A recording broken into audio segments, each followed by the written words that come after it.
Mundo Católico trae para ti el pulso del Papa. Escúchalo aquí, por Mundo Católico, construyendo la civilización del amor.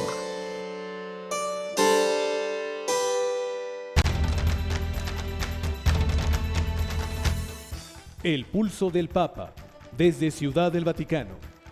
Servicios informativos de Ver y Creer. La actividad pontificia y los acontecimientos de relevancia mundial, con enlaces directos a Radio Vaticana, CENI y Vatican Information Services. El pulso del Papa, desde Ciudad del Vaticano. Servicios informativos de Ver y Creer.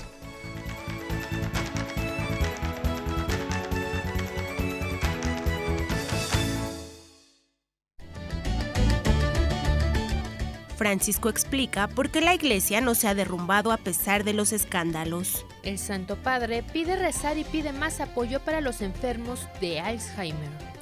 La compasión es el lenguaje de Dios, afirma el Papa Francisco. El Papa defiende la existencia de una globalización buena que une en la diversidad. El cardenal de Alemania afirma el proceso sinodal seguirá pese a críticas del Vaticano.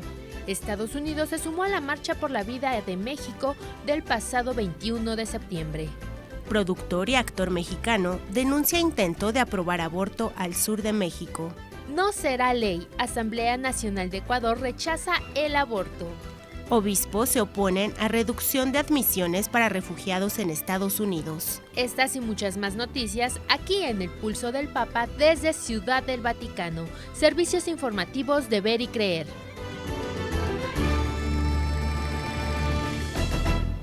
Bienvenidos a otra transmisión más del Pulso del Papa desde Ciudad del Vaticano.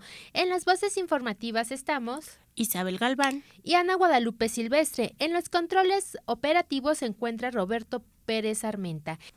Y también en las voces informativas está Roberto Farril, quienes los acompañaremos la siguiente hora. Vamos a empezar con el resumen informativo de esta semana de Europa, el Vaticano y Oriente Medio. Estas son las noticias.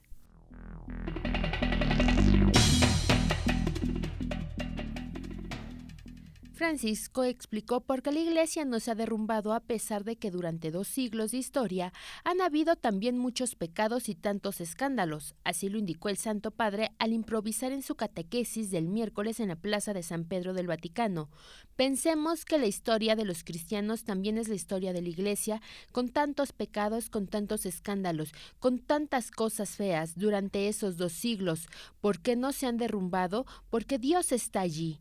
Nosotros somos pecadores, también muchas veces damos escándalo, pero Dios está con nosotros y Dios salva primero a nosotros y después a ellos, pero siempre salva el Señor. La fuerza es de Dios con nosotros, dijo el pontífice en una intervención espontánea.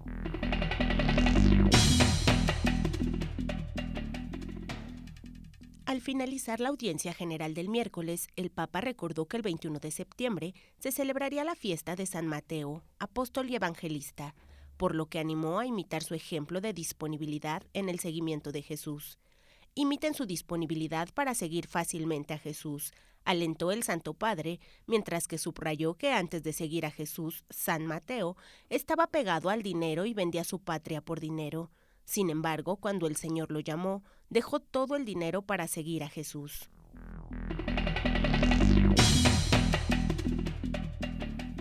El Santo Padre rezó por las personas que padecen Alzheimer y denunció que a causa de esta enfermedad son frecuentemente víctimas de violencia y maltratos.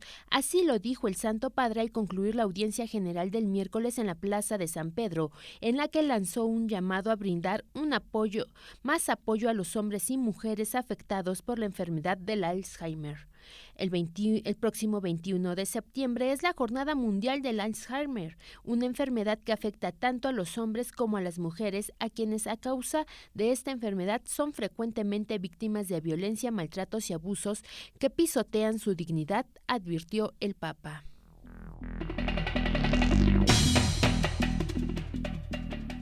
Compasión y justicia verdadera. Esos han sido los 2 conceptos sobre los que el Papa Francisco reflexionó en la homilía de la misa celebrada en la Casa Santa Marta. Para el pontífice, una lleva a la otra. Dios ya le había dicho antes a Moisés: He visto el dolor de mi pueblo. Es la compasión de Dios la que le lleva a enviar a Moisés a salvar al pueblo.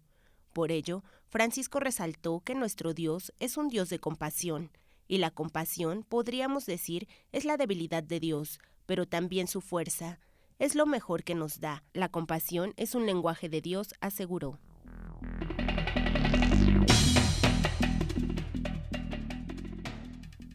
El Papa defendió la existencia de una globalización buena que une frente a una globalización mala. El Santo Padre explicó la diferencia durante la audiencia que la división periodística de noticias de la televisión pública italiana le realizó.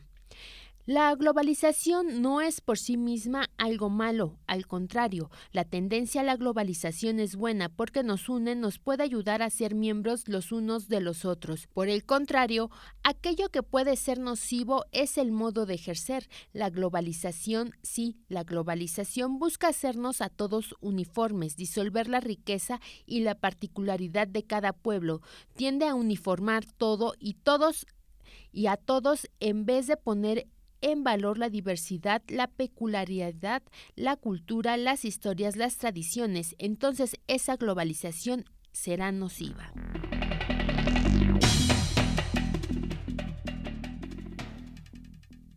El Papa Francisco recibió en el Vaticano al patriarca ecuménico de Constantinopla y principal figura del mundo cristiano ortodoxo, Bartolomé I, luego de haberle obsequiado una urna con reliquias de San Pedro.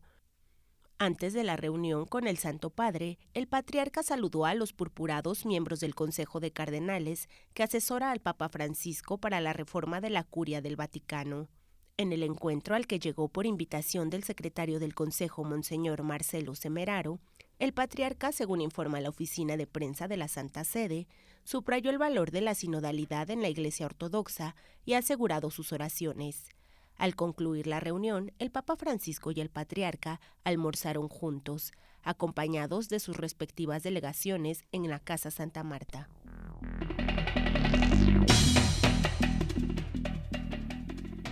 El Santo Padre animó a los cristianos durante la misa celebrada en Casa Santa Marta a rezar por los gobernantes y a llevar el sentimiento patriótico a la oración.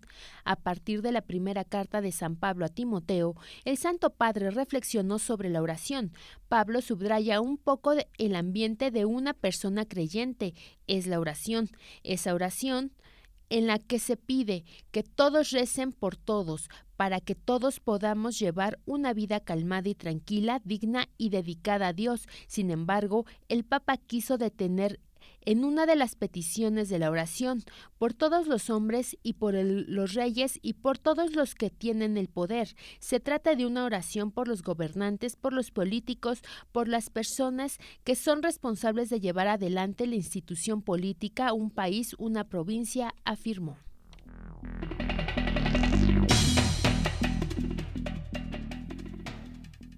El presidente de la Conferencia Episcopal de Alemania, el cardenal Reinhard Marx, afirmó que el polémico proceso sinodal en el país seguirá adelante, pese a las críticas realizadas recientemente por el Vaticano. Esperemos que los resultados de formar una opinión en nuestro país sean también una ayuda para la guía de la Iglesia Universal y para otras conferencias episcopales caso por caso.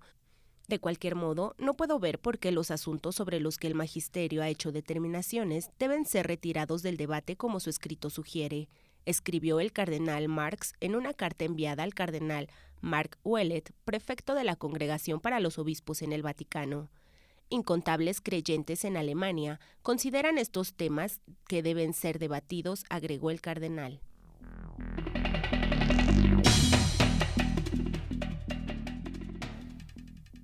La necesidad de impulsar una comisión mixta entre iglesias ortodoxas y las iglesias orientales católicas para relanzar el diálogo ecuménico fue el tema principal de la conversación que mantuvieron el patriarca ecuménico de Constantinopla, Bartolomé I, y el arzobispo mayor de la Iglesia greco-católica ucraniana, su beatitud, Sviatoslav Sheskup, el pasado lunes en Roma tras la misa celebrada por el Papa Francisco en Casa Santa Marta. La máxima autoridad de los cristianos ortodoxos se encuentra en estos días en Italia para asistir a diferentes encuentros También asistió a la Pontificia Universidad Oriental con motivo de los 50 años de la Sociedad del Derecho de las Iglesias y se reunió con el Papa Francisco.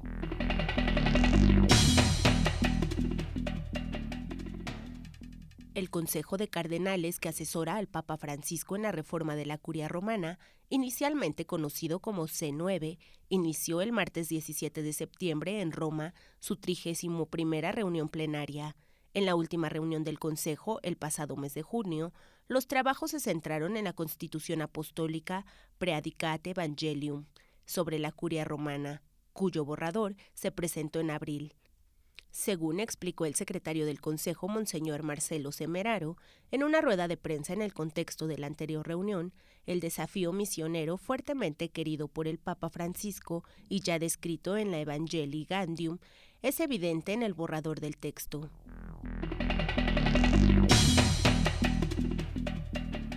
El Papa pidió a los representantes y líderes de las religiones del mundo que recen por la paz, pues estamos viviendo un momento difícil para el mundo y todos debemos unirnos, diría que con un mismo corazón y una misma voz para gritar que la paz no tiene fronteras. Así lo expresó el Santo Padre en una carta dirigida al cardenal Carlos Osoro, arzobispo de Madrid, con motivo de la celebración del Encuentro Internacional de la Oración por la Paz, que con el tema Paz sin fronteras se ha inaugurado en la capital de España. Ese grito por la paz, señaló el pontífice, es un grito que surge de nuestro corazón. Es de allí, en efecto, desde los corazones de donde debemos erradicar las fronteras que dividen y enfrentan, y es en los corazones donde se deben sembrar sentimientos de paz y fraternidad.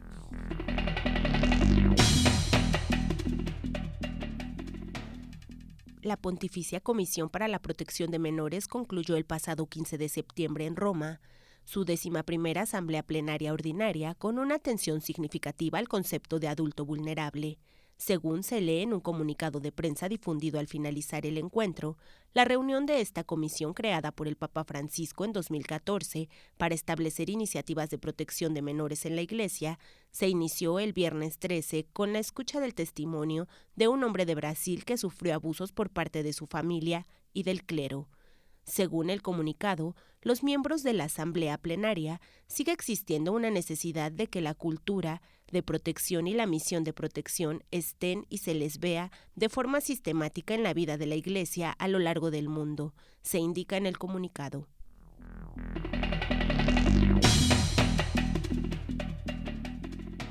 Y hasta aquí el resumen informativo de esta semana de Europa, el Vaticano y Oriente Medio. Ahora, ya que andamos por Europa, vamos a hacer un enlace con Radio Vaticana, la radio del Papa, para escuchar las palabras en español del Santo Padre en la audiencia general del pasado miércoles. Radio Vaticana, la radio del Papa.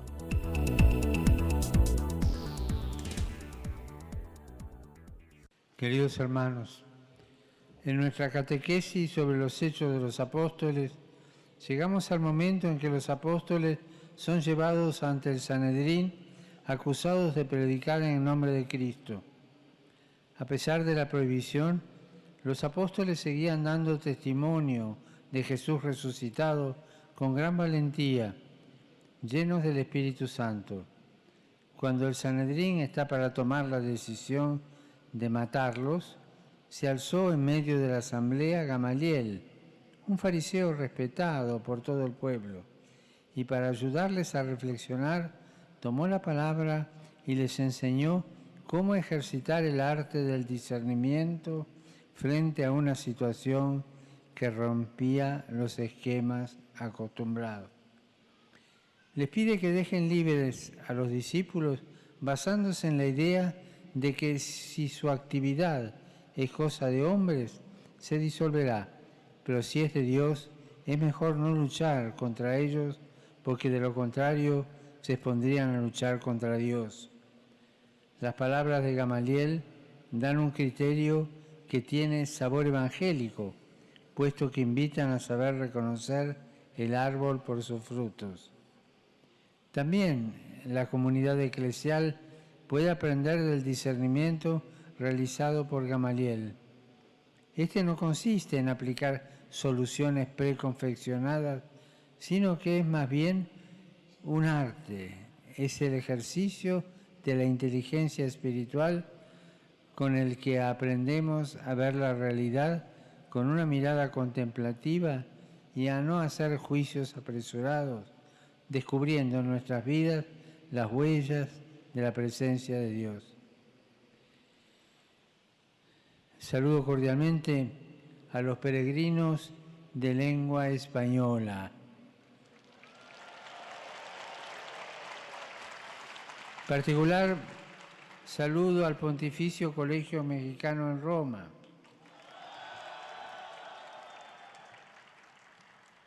y a los sacerdotes de la Arquidiócesis de Guadalajara que celebran su 25 aniversario de sacerdocio. Pidamos al Espíritu Santo que nos ayude a saber descubrir a Dios en los acontecimientos y en las personas que nos rodean. Que Dios los bendiga. Radio Vaticana, la radio del Papa.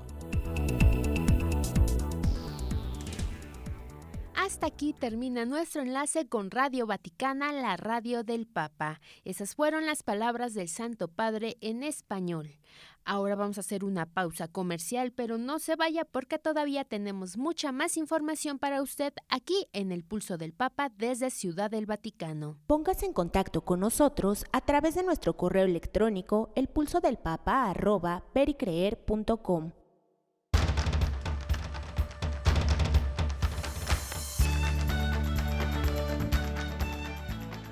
El Pulso del Papa, desde Ciudad del Vaticano. Servicios informativos de Ver y Creer.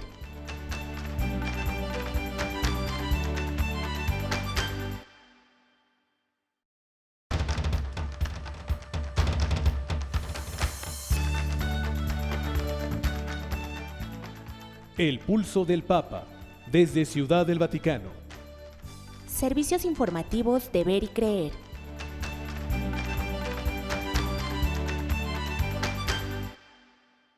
Queremos conocer su opinión.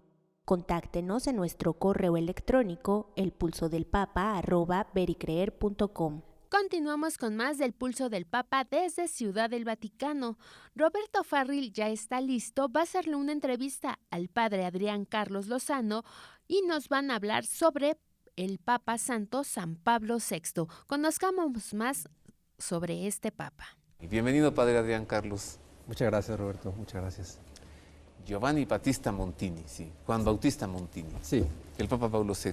Juan Bautista Montini, sí. Está muy feliz, padre Adrián Carlos, porque yo sé que usted quiere mucho al Papa Pablo VI. Sí, tengo un gran cariño por Pablo VI, por su coherencia, por varias otras cosas que podemos platicar y estoy sumamente contento porque pues, ya tenemos la certeza de que es un santo que intercede por la Iglesia, que siempre llevó en su corazón y cada uno de nosotros. El cielo lo avala con esta canonización. Sí, ya tenemos esa alegría de que tenemos un santo más en el cielo y que ya nos ve desde el corazón de Dios y va a interceder, como él decía, yo quiero abrazar a la Iglesia en cada persona, en cada obispo, en cada sacerdote, en cada enfermo, en cada necesitado, quiero abrazar a toda la Iglesia, pues ahora nos abraza a nosotros desde el cielo. Padre Adrián Carlos, ¿por qué es santo Pablo VI? No por ser papa, porque si no tendríamos 266 papas santos. ¿Qué lo hace ser santo a él? Fundamentalmente su amor a Dios y amor al prójimo. Y este amor a Dios y amor al prójimo ya en su vida toma muchas dimensiones específicas, pero a mí lo que más me conmueve de él, y creo que es una de las razones por las cuales ha sido reconocido su santidad, es su coherencia de vida y también su profundo amor a la Iglesia en un momento sumamente difícil. Esa coherencia que le lleva pues a promover siempre la verdad, a una costa de ser criticado y ser incomprendido. Ah, sí. ¿Cuáles son las críticas que él recibe y cuáles las incomprensiones? Bueno, fundamentalmente cuando él tiene que llevar adelante el concilio, que fue una bendición de Dios, el Concilio Vaticano II, pero había distintas interpretaciones o lecturas del concilio, quienes querían ir quizá demasiado rápido o quizá la palabra no sea precisa, querían pues una vivencia del concilio que no era la intención, y quienes querían pues no avanzar mucho, y él mantuvo el timón de la iglesia, viendo siempre pues la mayor gloria de Dios y la verdad, que siempre la iglesia debe ser portadora de esta verdad de Cristo, y siempre así lo sostuvo con su persona, con su discurso siempre bien razonado y comprensivo, pero firme al mismo tiempo, y pues con su exhortación siempre a las personas. ¿Usted considera que al ocupar él la silla de Pedro, mientras se desarrollaba el Concilio Ecuménico Vaticano II, el concilio hace que él sea un papa con la atención puesta en el ecumenismo, o bien diría usted que el concilio recibe a un papa que tiene ya la idea del ecumenismo? ¿Quién hizo ecuménico a quién? Sí, ya tenía la idea del ecumenismo. Ajá. De hecho, Pablo VI, cuando era cardenal Montini y antes de ser cardenal, era muy querido por Juan XXIII, por San Juan XXIII. Y San Juan XXIII pues ya tenía toda esta actitud de un ecumenismo, un encuentro con el prójimo, con el que piensa diferente, pero vamos a ver los elementos comunes, sin perder la identidad, por supuesto. Y Pablo VI pues asume todo esto de San Juan XXIII y también de su propia formación. En su formación familiar siempre era ver al otro con los ojos de Dios, descubrir la verdad que hay en el otro, pero siempre vivir la propia identidad de un modo muy claro también. Eso es muy propio de Pablo VI. Entonces ya lo tenía Pablo VI en su corazón. Por supuesto que el concilio le hace ver que la circunstancia histórica pide ahora dar pasos más concretos en cuanto a este ecumenismo, que él hace de una manera muy grande. Uh-huh. Llevaba mucho tiempo la causa de San Pablo VI, bueno, para beatificarlo. Sí, pues sí se llevó algo de tiempo, aunque luego estos tiempos para canonizar y beatificar a veces se llevan décadas o hasta siglos. En ese sentido podemos decir que no ha sido algo tan extenso, ¿verdad?, comparado con otros. Pero la Iglesia en esto siempre es muy prudente, muy sabia, y cuando nos dice que alguien ya es santo, tenemos la certeza de que Dios ha confirmado que ya es alguien que está con Él en el cielo e intercediendo por nosotros, como es San Pablo VI. Se ve que Francisco lo aprecia mucho porque él también lo beatificó. Sí, se ha expresado que lo admira mucho en algunos discursos el Papa Francisco, incluso la primera exhortación apostólica del Papa, Evangelii Gaudium, pues toma de alguna manera las intuiciones de Pablo VI, porque Pablo VI escribe una exhortación apostólica sobre la alegría y su primera encíclica es sobre la iglesia, ¿no? Entonces, y tiene una exhortación que habla de la evangelización, ¿no? Evangelii Nuntiandi. Entonces tal parece ser una combinación de Evangelii Nuntiandi con la que habla de la alegría, la exhortación apostólica, las dos exhortaciones apostólicas, y aunque no es literalmente una síntesis, pero sí es una intuición que toma de Pablo VI para ahora decir la alegría del Evangelio. Evangelii Gaudium. Sí, Evangelii Gaudium. De Francisco. De Francisco, sí. ¿Lo vio usted venir tan rápido? Pues yo intuía que sí, porque el Papa Francisco manifestó desde el inicio un gran cariño a Pablo VI, sobre todo por la dimensión de la evangelización y de la alegría. Y yo intuí, siempre solo Dios sabe lo que va a suceder, pero que sí no tardaría mucho, ¿no? Y bueno, pues gracias a Dios ahora ya es un hecho. Entonces, ¿sí calculó usted pronta esta canonización, Padre Adrián Carlos? Sí, intuía que sí, solamente Dios sabe siempre lo que sucederá, pero yo intuía que no faltaría mucho y bueno, pues bendito sea Dios que así ha sucedido, ¿no? Uh-huh. ¿Y qué le llevó a usted a interesarse en la vida de San Pablo VI y a escribir incluso un libro? Bueno, básicamente cuando tuve la oportunidad de estudiar allá en Roma, en el año 2002, cuando llegué, en la Universidad Lateranense nos informaron que iba a ir el secretario Pasquale Macchi a dar una conferencia sobre Pablo VI. Y yo fui a esta conferencia que duró como 1 hora y media y sí quedé cautivado por todo lo que dijo el secretario de la coherencia, de la sencillez, humildad, la santidad de San Pablo VI. Pasquale Macchi decía en aquel tiempo, el Papa Pablo VI es un santo. Yo lo puedo garantizar y para mí es de veras una persona que será, esa luz iluminará más y más a la Iglesia conforme pasen los años. Pasquale Macchi era su secretario personal. Desde que era arzobispo de Milán y después durante el pontificado siempre estuvo en el momento de la muerte también del Papa San Pablo VI. Él sufrió un atentado, padre. Sí, Fue en Filipinas, al descender del avión, un 27 de noviembre de 1970, cuando desciende del avión una persona que era un pintor con un cuchillo grande llamado Chris, trata de pues apuñalar y dar en el corazón. De hecho, en el momento en el que el agresor pues lanza, bueno, da la cuchillada, el secretario Maki hace que Pablo VI vaya un poco para atrás, o sea, jala a Pablo VI, a San Pablo VI, para evitar que el cuchillo lo hiera tanto, y pasó a unos centímetros de una arteria que, si hubiera llegado, lo hubiera acabado con la vida del Papa. Y bueno, narra el secretario que Pablo VI mantuvo con una gran serenidad. Dice: después de un desconcierto inicial momentáneo, sonrió dulcemente, como interpreta pues alguien que puede sufrir algo por Cristo, y dice un poco hasta con cierto humorismo después el secretario: me miró como un cierto reproche, porque parece que le gritó muy feo al agresor el secretario, y creo que hasta hizo un movimiento así de cierto enojo, de cierta agresión, entre comillas, hacia el agresor. Y Pablo VI dice: me miró y como si que me hizo un cierto reproche, bueno, con cierto cariño, era por supuesto, pero Pablo VI sufrió ese atentado 27 de noviembre de 1970 en Filipinas. ¿Tuvo secuelas para su salud? No, en realidad dijo que la ceremonia continúe normal, lo que sigue, las entrevistas, etcétera, y después de un tiempo, algo prolongado, ya lo atendieron y tenía en la camisa una mancha muy grande de sangre, y él no se quejó, ni siquiera puso rostros o gestos de dolor en el tiempo que siguió de la presentación, las primeras entrevistas, etcétera. Realmente él no quería nunca llamar la atención. ¿Y se supo por qué este agresor atentó contra su vida? Parece que era alguien que no estaba muy bien de sus facultades mentales. Más bien esa es la razón, no es que hubiera un plan así para acabar con la vida, aunque Pablo VI pues, fue muy atacado, muy incomprendido por muchos grandes sectores de la humanidad, aunque también pues, muy querido por otros. Padre Adrián Carlos, ¿alguna anécdota del Papa Santo Pablo VI? Por ejemplo, yo recuerdo que fumaba mucho, ¿no? 2 cajetillas de cigarros al día, he leído, cuando era todavía arzobispo de Milán, que ya siendo Papa ya redujo mucho su manera de fumar. ¿Alguna otra anécdota que tú sepas de él? Pues Pablo VI, una anécdota algo interesante o llamativo, pues bueno, hay muchas, ¿no? Situaciones en su vida, pero él tenía muy grabado el sentido de la amistad, ¿no?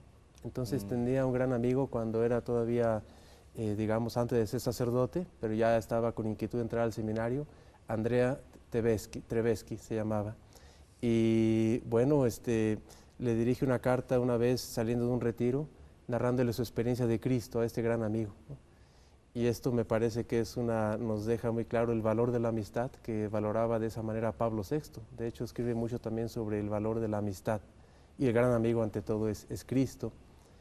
Y bueno, también cuando él sabía que un sacerdote estaba sufriendo mucho, le escribió una carta personal a varios sacerdotes, desvelándose. De hecho, se acostaba entre 1 y 2 de la mañana y se levantaba a las 6, y es el ritmo que llevaba.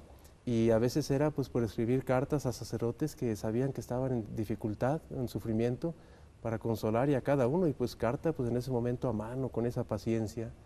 También cuando el secuestro de Tomás Moro, que él lo sufre en primera persona, pues él está muy al pendiente para que liberen a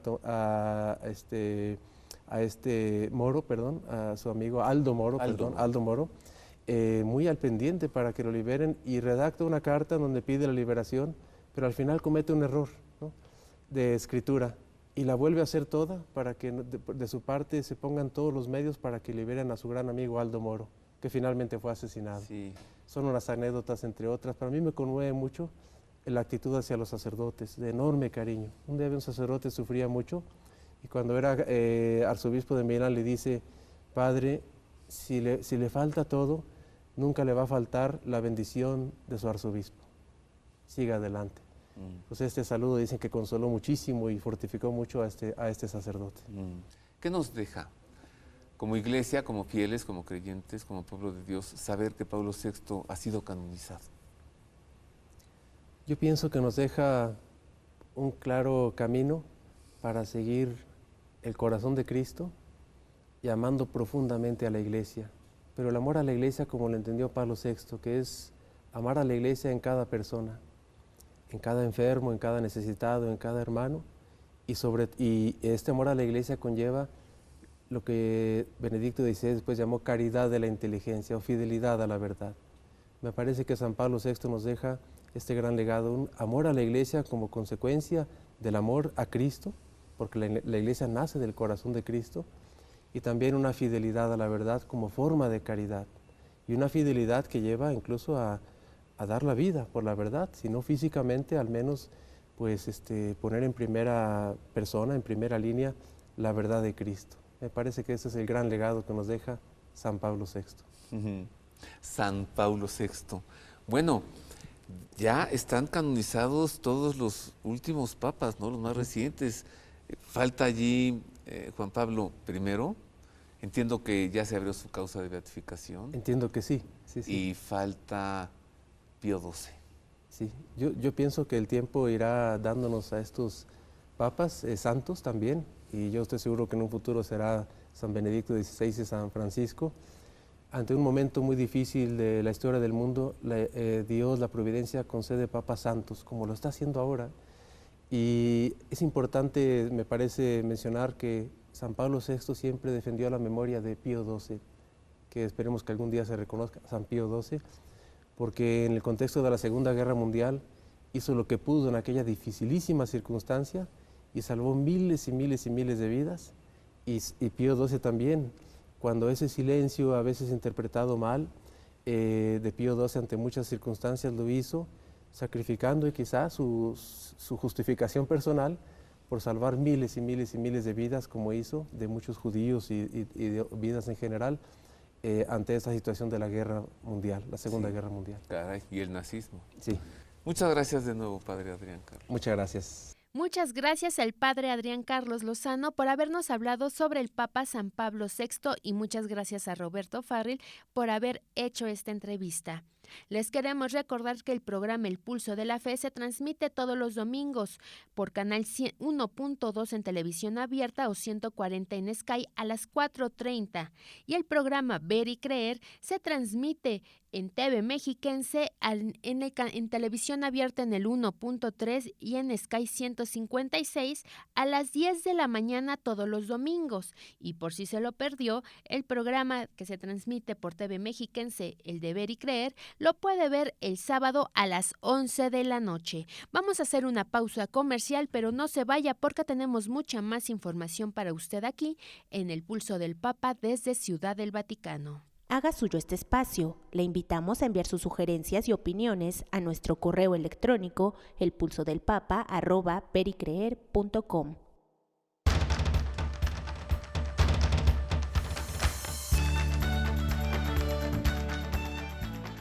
El Pulso del Papa, desde Ciudad del Vaticano. Servicios informativos de Ver y Creer.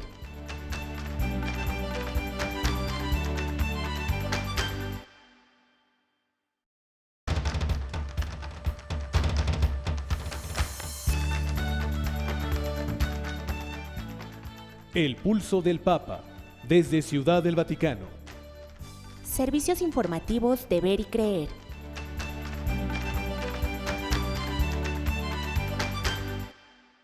Háganos llegar sus sugerencias y comentarios a nuestro correo electrónico elpulsodelpapa@vericreer.com. Continuamos con más del Pulso del Papa desde Ciudad del Vaticano. Ya estamos en el último bloque y para esto Roberto Farril nos preparó un editorial que lleva por nombre Los dos Papas. Escuchémoslo. Hace ya varios años que me gustaba ir a cenar a un restaurante de Roma de muy buen sazón italiano cerca del Vaticano y de la Vía Aurelia, frente a la Villa Carpeña. Pero aunque me deleitaba su cocina romana, no soportaba su nombre, Ai due papi, que significa a los dos papas. Como es tradicional en Roma, el restaurante lo atendía una familia. Los hijos eran meseros, la señora estaba en la caja y el señor supervisaba a todos. Él ya era grande y usaba un bastón porque padecía de gota. Una noche me animé a expresarle mi complacencia y también mi malestar. Su menú es exquisito, bocato di cardinale, pero ¿cómo es posible que su restaurante tenga este nombre? En la iglesia solamente hay un papa y con eso es suficiente. Ya tuvimos bastante con los de Aviñón. Cualquier otra cosa es una infidelidad a la sede apostólica, le dije de buena manera. Entonces él me pidió que lo acompañara afuera a la calle y aunque pensé que me iba a echar de allí, lo seguí. Luego me condujo hasta la esquina y me mostró las placas de las dos calles que allí confluyen. Eran dos nombres de papas. Ambos nos soltamos a reír. Era el año de 1994. ¿Quién me iba a decir que 20 años después yo mismo sería testigo de la renuncia de un papa, de la elección de otro en vida del primero, y que viviría mi fe en la Iglesia Católica con dos papas, precisamente como el nombre de aquel restaurante, uno emérito y el otro en funciones? Además, ambos viven en Roma, en el Vaticano, ambos pasan el verano en Castel Gandolfo y ambos cruzaron la Puerta Santa al iniciar el año de la misericordia. Hay que reconocer que esto de tener dos papas es un asunto novedoso y que aunque Benedicto XVI se mantiene en silencio como prometió, a muchos se nos antoja que no deja de tener influencia, si no en la administración, sí en doctrina y en teología. De otra manera, nos parece, sería un desperdicio de teología y de experiencia relegadas a un silencio que hasta parece castigo. ¿Lo consulta Francisco eventualmente de alguna manera? Si no lo hace, reitero, se está desperdiciando a uno de los más grandes teólogos del siglo XX, además de la experiencia de 8 años de conducir la barca de Pedro en momentos de tormenta. Estos sentimientos que hoy comparto son también los de muchos católicos como yo, que solemos mirar más allá del aspecto del Papa, de sus modos, de sus formas, de sus expresiones, de sus gestos, porque a quien vemos en él es al vicario de Cristo en la tierra.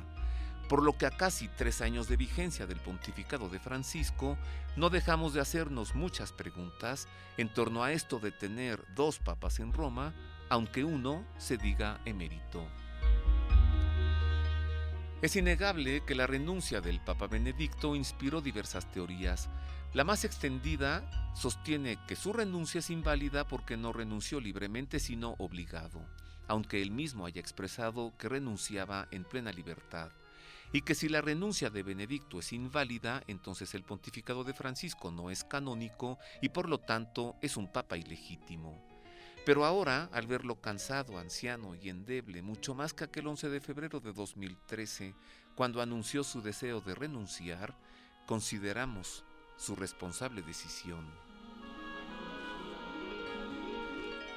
Otros se preguntan si acaso el Papa Ratzinger hubiese renunciado de saber que su sucesor sería el cardenal Bergoglio, o si hubiese conocido de su intento de pasar por sobre la Sagrada Escritura para liberar la prohibición de recibir la Eucaristía a los esposos en segundas nupcias. Es seguro que el guardián de la fe del pontificado de Juan Pablo II no hubiese permitido una cosa así. Sin embargo, es claro que no ha dicho una palabra en torno al asunto, al menos no de viva voz, pues sería contraponerse al Papa Francisco con el riesgo de provocar un cisma.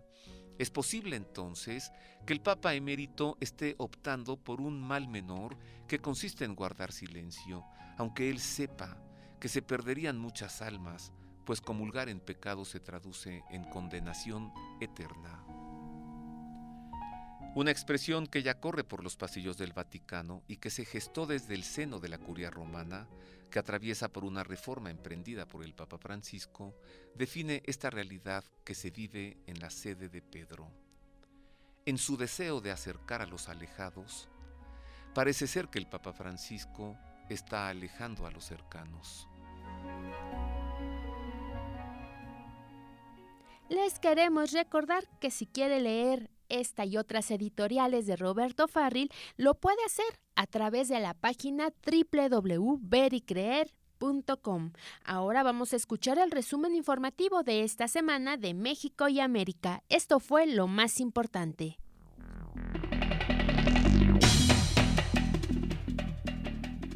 La Liga Binacional Pro Familia Pro Vida de Estados Unidos se sumó este 21 de septiembre a las marchas por la vida convocadas por el Frente Nacional por la Familia para diversas partes de México. En un comunicado remitido a la agencia informativa ASI Prensa, Osvaldo Quesada, director del capítulo de California de la Bionational Pro-Family Pro-Life League, anunció que el 21 de septiembre realizarían un rally a favor de la vida, la familia y las libertades fundamentales afuera del Consulado de México en San Diego. Bajo el lema Ni un mexicano menos, la plataforma estadounidense expresará su solidaridad con las marchas pro vida, pro familia, a las que ha convocado el Frente Nacional por la Familia, que se llevaron a cabo ese mismo día en más de 40 de las principales ciudades de México.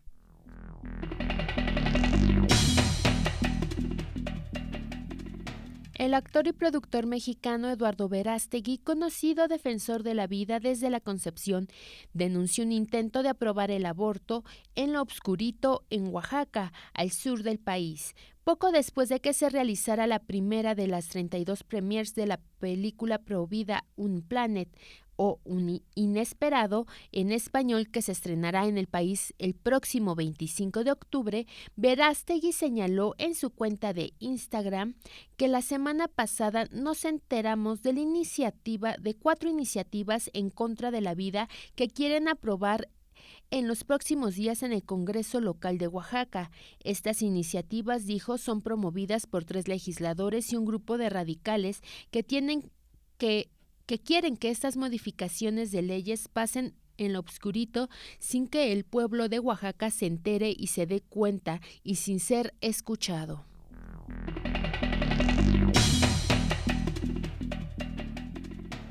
En una victoria provida ampliamente celebrada en redes sociales, la Asamblea Nacional del Ecuador rechazó el lunes la despenalización del aborto para casos de violación, incesto y malformación del bebé en el vientre materno. Este intento de abrir las puertas al aborto se dio en el marco del debate de las reformas al Código Orgánico Integral Penal de Ecuador. La Asamblea Nacional confirmó la noticia a través de sus redes sociales, anunciando que con 65 votos afirmativos, el Pleno 611 de la Asamblea Nacional no aprueba las reformas referentes al aborto no punible. El órgano legislativo ecuatoriano está conformado por un total de 137 parlamentarios. Para que la reforma abortista fuera aprobada, se necesitaban al menos 70 votos favorables.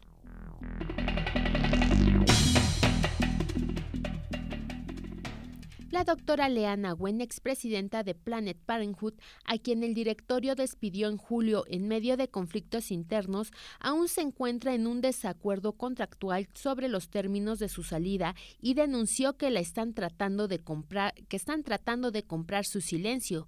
Según un documento obtenido por The New York Times, Wen dice que Planned Parenthood se niega a pagar su indemnización por despido y pagar el seguro de salud de su familia, a menos que acepte una cláusula de limitación de información o de confidencialidad. El medio informó el pasado sábado 14 de septiembre que Wen había enviado el día 9 una carta de 1,400 palabras a la Junta de Directores de Planned Parenthood, acusando a la organización de retener su seguro médico obligatorio y el pago de indemnización si no firmaba el acuerdo de confidencialidad.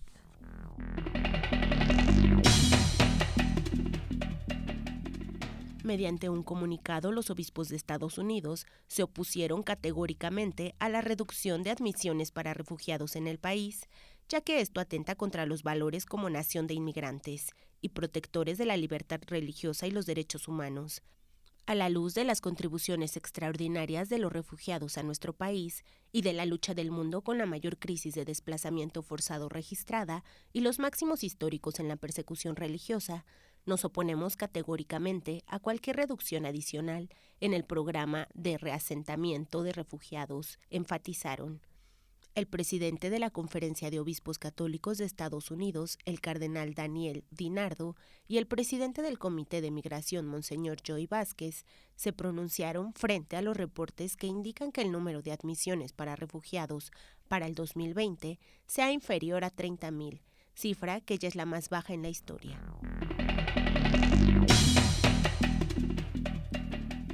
Desconocidos atacaron y prendieron fuego a una oficina del albergue La Sagrada Familia, Un Mundo, Una Nación, en Apizaco, Tlaxcala. El ataque se produjo durante la noche del 11 de septiembre pasado. En ese momento nadie se encontraba en la oficina del albergue. En diálogo con la agencia informativa Así Prensa, el padre Elías Dávila Espinosa, director del albergue La Sagrada Familia, calificó el ataque como un atentado en contra de la labor que hacen ahí en bien de los migrantes. Si bien el sacerdote considera que no tienen enemigos en la localidad, sí reconoció que en la zona están presentes el crimen organizado, los tratantes de personas, grupos de narcotraficantes, entre otros. En su albergue indicó a los migrantes que llegan se les ofrece atención de salud, comida y descanso.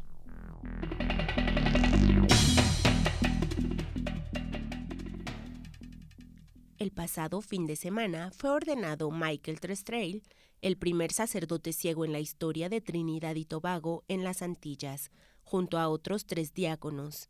La ordenación fue celebrada el sábado 14 de septiembre en la Catedral Basílica de la Inmaculada Concepción por el arzobispo de Puerto España, Monseñor Charles Jason Gordon, junto al padre Trestrail, quien pertenece y es cofundador de la Comunidad de Compañeros de Cristo Transfigurado.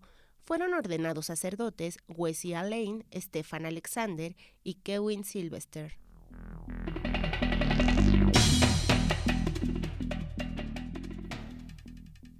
El obispo de Lomas de Zamora en Argentina, Monseñor Jorge Lugones, resolvió no aprobar a la denominación Fundación Congregación Mariana Virgen de los Milagros de Cacupe en esa jurisdicción. La resolución firmada el pasado 10 de septiembre por el obispo y el canciller de la curia episcopal, Monseñor Héctor Lafeullade, se notificó luego de que el movimiento presentara una nueva solicitud para su reconocimiento eclesiástico.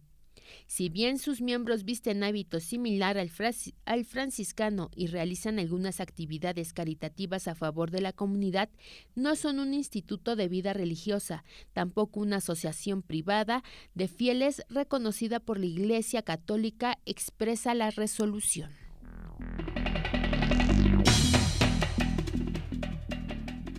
Vándalos desconocidos atacaron y cubrieron de heces una imagen de la Virgen María en el exterior de la parroquia de San Miguel, en New Jersey, Estados Unidos. De acuerdo a la cadena de noticias estadounidenses CBS, la policía estaría investigando el ataque. La imagen de la Virgen fue encontrada con los daños el viernes 13 de septiembre, alrededor del mediodía. En un comunicado publicado por la CBS, la Arquidiócesis de Newark, a la que pertenece la parroquia de San Miguel, dijo que es desgarrador contemplar la angustia y el dolor que un individuo debe estar experimentando para cometer tal acto. Nuestras oraciones están con los miembros de la parroquia y el personal de la iglesia de San Miguel y con todos los fieles, añadió.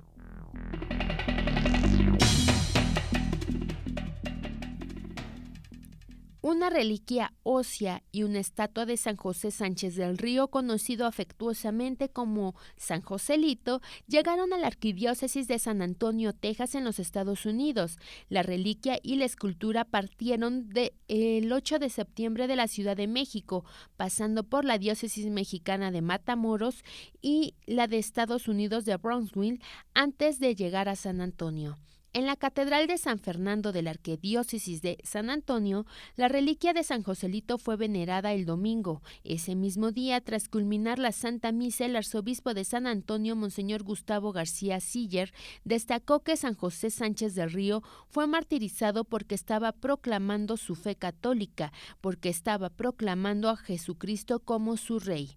El prelado expresó su deseo de que el santo mexicano nos aliente a todos en el mundo a defender nuestra fe y a proclamar a Jesucristo nuestro Señor y Salvador.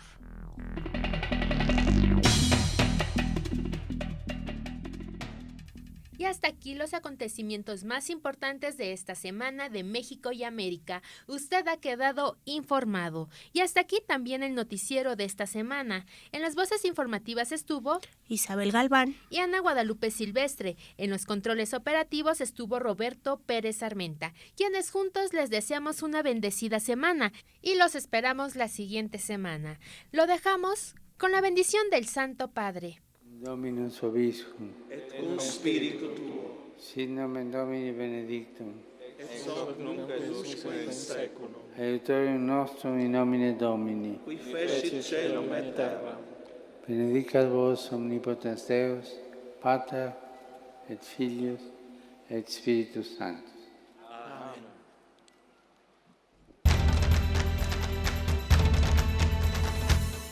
El pulso del Papa, desde Ciudad del Vaticano. Servicios informativos de Ver y Creer. La actividad pontificia y los acontecimientos de relevancia mundial, con enlaces directos a Radio Vaticana, CENI y Vatican Information Services. El pulso del Papa, desde Ciudad del Vaticano. Servicios informativos de Ver y Creer.